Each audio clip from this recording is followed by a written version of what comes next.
Yelric Cocker, welcome to another beer review, and we're going over to neighbouring town Wigan, and we're looking at one of their breweries, who I have reviewed one of their beers on the channel before, so I will put that link down below, of course. So we're going over to the Prospect Brewery, and this is a bottle of their Silver Tally, or Silver Tally, a clean, pale, golden yellow beer with that's terrible Wigan accent. You'd think I'd be able to nail it down since I've got family who not only live in Wigan but are from Wigan. But I do apologise to any potential Wiganers watching this. A clean, pale, golden yellow beer with citrus aromas, a dry bittersweet balance and a full hop flavour. Award-winning ales, handcrafted in Wigan. I think these guys are based out of Standish. Could be completely off the mark with that one. And yeah, I've had a few of their beers in the past at some of the pubs in the Wigan area where they've been on like cask or keg. And yeah, for a local brewery, they're pretty damn solid from what I can remember. But you'll have to apologise if it's not completely evident already that I'm not 100% on the ball, because just come back in from a little jaunt with the father, going to sort of like a gastropub owned by Marston's, in like that sort of, it reminds me of if IKEA did a pub, this is what it would look like. It's got that like flat pack feel to it, where it feels more like an actual facade as opposed to a brick wall, if that makes sense, because I've seen a few of these Marston's pubs pop up and they all look the same, you know, they're very, very uniform. So I thought we'd go there, have a couple of drinks, see what the food's like. Picture it as like a very, very toned down Wetherspoons. And I conducted a test, which I will conduct in any pub that I go to when I'm going to be having something to eat that isn't just a snack. That's important.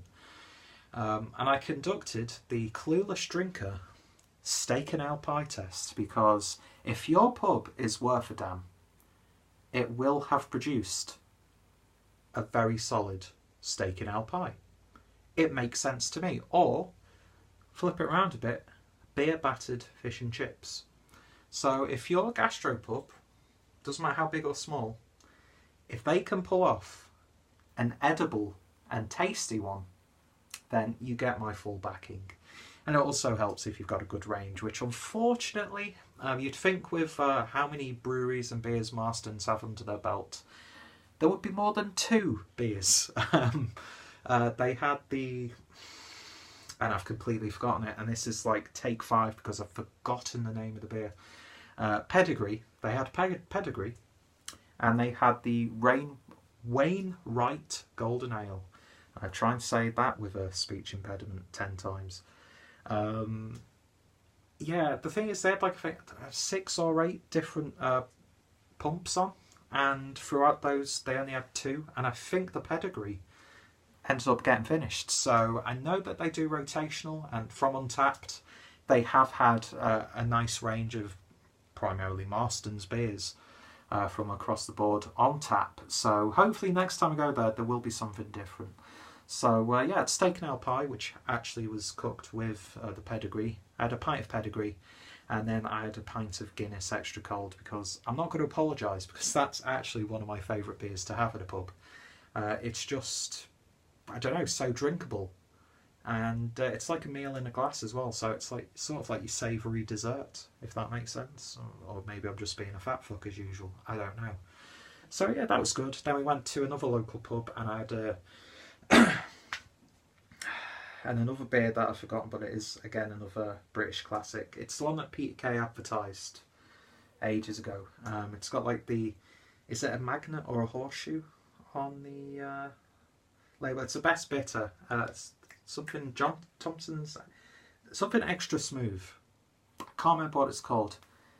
Yeah, it's not going to rock your world, but a very solid drinking experience if you just want to have a nice little beer in a little pub.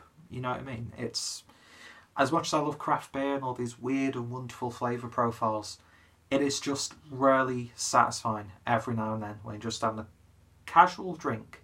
Just have something that's nondescript and just drinkable and tasty at the same time. What's it called? It's not Johnson's or Thompson's. I can't remember what it's called. John Smith's. John Smith's Extra Smooth. There we go. I've got the 2 beers that I needed to name done in this video. not re-recording this one, so if it's a mess, I'm very sorry. But anyway, back to the beer at hand. And when I initially start recording this video, I'd only just taken out the fridge, so it's got to warm up a little bit, so hopefully those flavours should shine through. But yeah, cool artwork on this. They are pretty uniform from bottle to bottle. Did pick up another one as well. And yeah, there is a plain silver crown. So 3.7%. After having a few beers today, I think this is going to be a good one to finish off. Although I'll probably end up being a greedy bugger and having the other beer that I've got.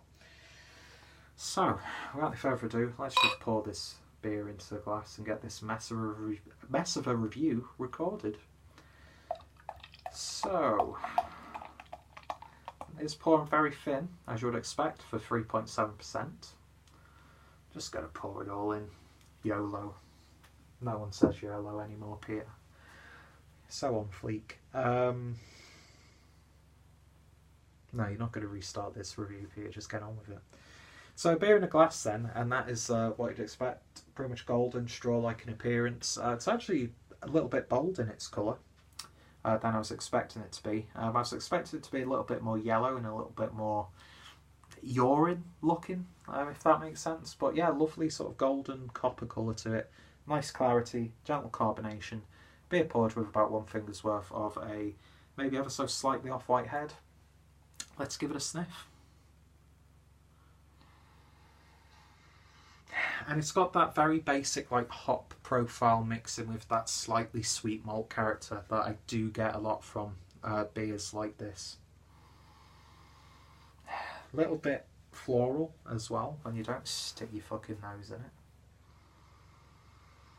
It's got that like very slight lemon sherbet, but without that like sourness.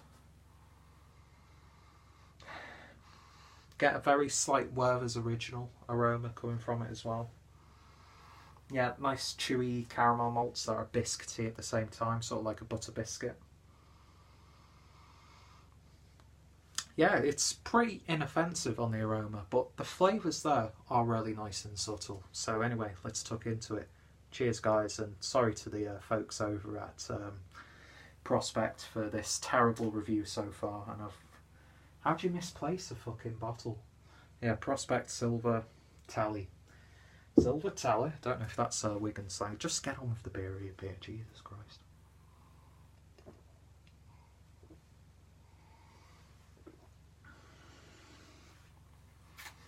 That's lovely, thirst quenching, zesty as anything. Big hints of citrus in there. Nice lingering hoppy bitterness as well. It's got a lovely body for 3.7%. That being said, does finish a little bit watery. But it's one of those beers that, you know, come match day, you're going to the pub with your mates and you're going to be in there for a few hours. Yeah, you're going to sink down quite a few of these beers, I'd imagine. Not as sweet as the aroma would suggest. It is more along the lines of like that cracker-like malt almost. Maybe slightly like biscuity as well. Like a flavourless biscuit almost. A little bit grassy. A little bit of a dried like straw character as well. Subtle earthy hop tones, as well as being citrusy at the same time. Not a big hit of citrus by any stretch, but a little bit more detectable than you would expect. And I don't know, I'm getting a lot of American influence with this one, as opposed to just being like a very traditional British like golden or blonde ale. But it doesn't go too overboard, so even if you're not a big fan of these really hoppy American beers, even like some of the more toned down ones that are widely available here in the UK, there's nothing offensive in it at all. It's just honest, very drinkable, and well executed. I could happily sink down a 4-pack of this. Go well with a steak and ale pie, go well with fish and chips, pizza, chicken wings, general bar food. If you're one of those weird people who actually likes to eat salad, I could imagine it going well with like a chicken Caesar salad maybe. It's very robust isn't the word. It's very versatile. Let me leave it at that. Is it one that I'd have again? I don't think I'd go out my way to get another bottle of it at this point, even though I'd just said that I'd happily, sink down 4 of them. If they were there, jobs are good. But I'd probably want to try more of the other beers as opposed to revisiting some of their beers that I've had right now. That being said, if I was in a pub and this was on cask or keg, I'd love to give it a try. Especially if it's like just a casual couple of pints. This is something that would go down well there. So I think it's going to get that, on board 7 out of 10, which to me is you'd definitely buy it again in the future. Anything below that, it's like, maybe. 6, potentially. 7, you could definitely see yourself drinking it in the future. Is it a beer to shout about? I don't think so. But it's great to see what is going on in my local area. And there are some actually quite exciting breweries and brewing projects that I've started to discover.